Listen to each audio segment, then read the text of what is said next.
Bienvenue mes chers pour cette nouvelle rencontre entre les anacartes et le yiking. Nous sommes arrivés dans notre chemin de vie collectif à la 7e case. La semaine dernière, je vous ai parlé de Yodine et Yodine, nous avions qu'une semaine pour l'explorer dans l'arbre d'aimer. J'espère que c'était suffisant pour vous, mais de toute façon, toutes les cartes que nous avons tirées nous accompagnent ensuite pendant toute l'année, sont en résonance puisque vous voyez bien qu'il y a une intégration. Ici, nous sommes en train de terminer la situation actuelle, l'état dans lequel nous sommes cette année. Et puis, à partir de la prochaine anacarte, dans 15 jours, nous allons explorer les atouts et qualités pendant 7 archétypes à découvrir, l'équivalent à peu près de 14 semaines. Nous irons voir quelles sont nos problématiques à résoudre, sur quoi mettre le point pour essayer de déblayer un peu. Et puis nous arriverons ensuite à la résolution, encore 14 semaines environ, qui nous mèneront à la fin de l'année, mais qui nous permettront de comprendre après verticalement comment nous avons travaillé chaque axe de conscience, de l'arbre d'entreprendre jusqu'à l'arbre de se reposer. Je vous fais une intro globale pour vous expliquer à chaque fois un petit peu comment rentrer dans cet univers qui a l'air complexe mais qui ne l'est pas tant que ça. En tout cas, pour moi, plus ça avance et plus je me dis qu'il faut le prendre avec simplicité. Aujourd'hui, nous rencontrons Momime. Alors voilà le dessin qui va accompagner le jeu du yiking et voilà le dessin original du petit jeu que j'ai créé il y a maintenant 20 ans, exactement cette année. Et d'ailleurs, je pense que nous sommes exactement à la date anniversaire de la création de mon jeu, puisque je me souviens que c'était au printemps que cette canalisation, on va dire, de ces 29 images est arrivée. Un jour, une carte. Et aujourd'hui, nous parlons de Momime, la mère, l'archaïque. Momime nous dit l'ABC de la femme réside dans la puissance de son amour maternel. Alors, je vous renvoie aux autres jeux qui précisent les dimensions de Momime, c'est-à-dire comment est-ce que nous pouvons nous relier à notre lignée de femmes, comprendre que ce message que Momime nous envoie, c'est toujours un message d'intuition, de notre archaïque, de la transmission de ce que nous avons, j'allais dire, de notre mission d'âme, de ce que nous sommes venus ici explorer et réaliser. Et quand nous prenons Momime dans, on va dire, le chemin de vie du yiking qui m'a permis de relier tous les hexagrammes avec chaque trigramme. Vous voyez, les trigrammes sont là. Chen, Kan, Ken, Swen, Li, Twei, mère et père. Et cela parle de notre axe d'individuation, comment je traverse chaque arbre. Et puis dans la dimension verticale, elle parle de l'axe relationnel, comment s'unissent père et mère, premier frère, première sœur, seconde fratrie, troisième fratrie. Et évidemment que chacun sont associés aussi à ces notions de situation actuelle, d'atouts, de difficultés et de résolution.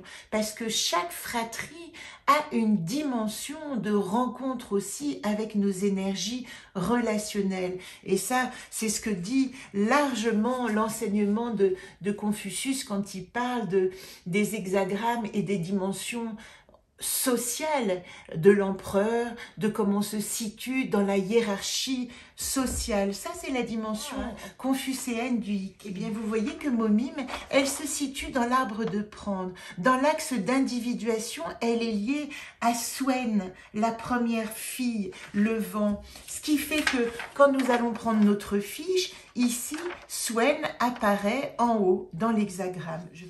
Momime, ici qui prend place dans le 4e arbre, elle parle avec Swen de essaimer son être pour fertiliser le monde. C'est ça la dimension de notre inspiration ou de notre âme, c'est comment nous allons pouvoir répandre ces graines qui nous constituent de conscience pour en faire la fertilisation, le jardin de notre monde. Comme elle est en première ligne, elle unit le couple initial père et mère pour leur permettre de nous donner les acquis, c'est ça le rôle du père et de la mère de Kien et Quen, les acquis nécessaires à la réalisation. Si nous voulons déjà dans un premier temps synthétiser le rapport de Momim avec ces hexagrammes. Nous allons parler de chaque instant qui fait le nid de toutes les inspirations. Nous allons voir à quel point il est important d'être présent dans chaque instant. À l'intérieur de tout archétype, il y a une dimension yang d'action et il y a une dimension yin de réflexion. Et c'est ça que nous essayons de décortiquer dans ces enseignements reliés au Yi. Si je prends 9, qui est la dimension de Momim dans sa dimension yang, nous avons cet hexagramme ici, Swen, le vent. Et puis en bas, elle est reliée à la première ligne, au père et à la mère.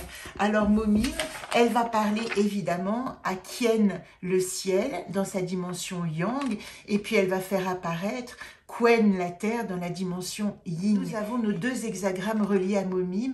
9, le pouvoir d'apprivoisement du petit, Xiao Chu.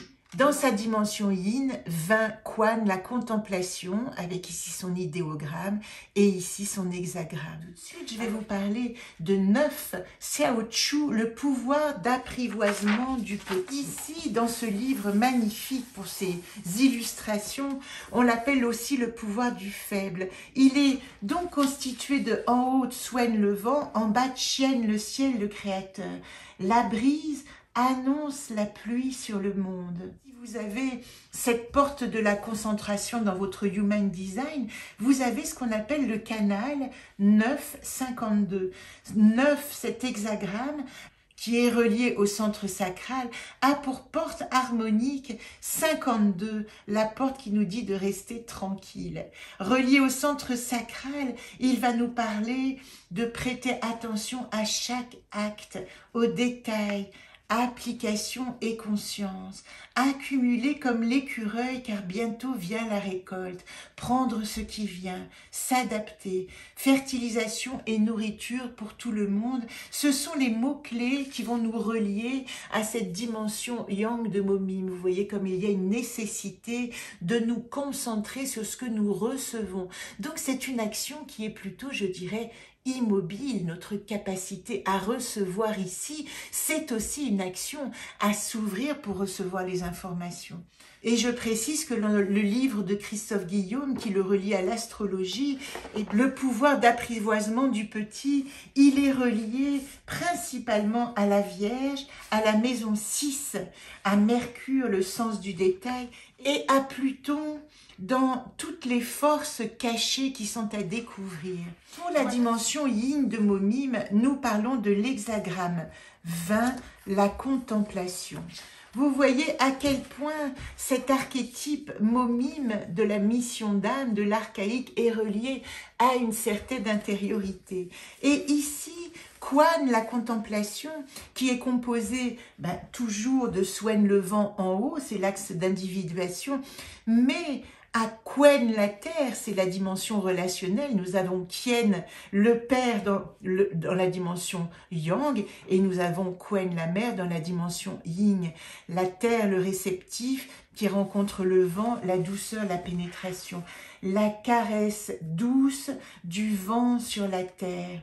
Ici, nous allons parler d'une contemplation et il y a à l'intérieur de cet archétype la notion de montrer l'exemple, comme si ce que nous sommes vraiment quand nous sommes reliés à notre âme est l'exemple absolu de l'intégrité, de ce que nous devons être dans notre incarnation. Si nous prenons le Rav Yiking, quand nous parlons de contemplation, nous allons parler de prise de conscience du moment présent, d'un moment où cette compréhension va pouvoir générer une action légitime, parce que juste, le contempler et être contemplé, émerveillement du plus grand que soi, comprendre le sens métaphysique, la dimension verticale, observer sans agir pour ressentir ce qui est à venir. Ça, ce sont les mots-clés qui nous permettent. Voilà les mots-clés qui nous permettent de rentrer dans cette dimension de l'archétype qui nous habite. Ici, vous voyez, dans l'arbre de se reposer, je me repose sur le chemin de mon âme, car elle me montre dans la tranquillité de ma vérité comment je vais pouvoir générer une action juste. Pour terminer avec le livre de Christophe Guillaume, eh bien nous sommes ici accompagnés avec l'hexagramme 20, la contemplation de l'archétype principalement du Sagittaire, de la planète Jupiter, les énergies joviennes de la maison 9 qui peuvent produire un émerveillement. La maison 9, également Neptune en ce qu'on appelle dans sa dimension d'octave supérieure, d'illumination de notre conscience et de ce que nous sommes. Je vous montre l'illustration de Momime dans le jeu qui sera édité en fin d'année, quand nous aurons terminé ensemble ce travail. Et je vous lis ce haïku. Il se trouve que cette semaine, dans cet agenda, si vous avez suivi tout le cheminement, eh bien je vous invitais à créer votre haïku pour célébrer le printemps. Alors voilà celui qui nous accompagne. Mon âme enfantine joue dans la cour des miracles. Là est sa demeure. Voilà pour ce magnifique archétype Momime qui existe initialement dans cette relation aux hexagrammes, à l'arbre de prendre place en situation actuelle, mais qui dans notre chemin de vie de cette année vient nous informer dans l'arbre de se reposer, de suivre le chemin de notre âme. Nous avons 15 jours pour nous relier à cet archétype et aller ressentir profondément cette dimension aussi de lignée de femmes. Qu'est-ce que nous sommes venus ici informer pour nous-mêmes et pour le monde et pour ceux et celles qui nous suivront. À dans 15 jours pour notre carte qui sera tirée en atout et qualité ici dans l'arbre d'entreprendre. Très belle quinzaine à vous.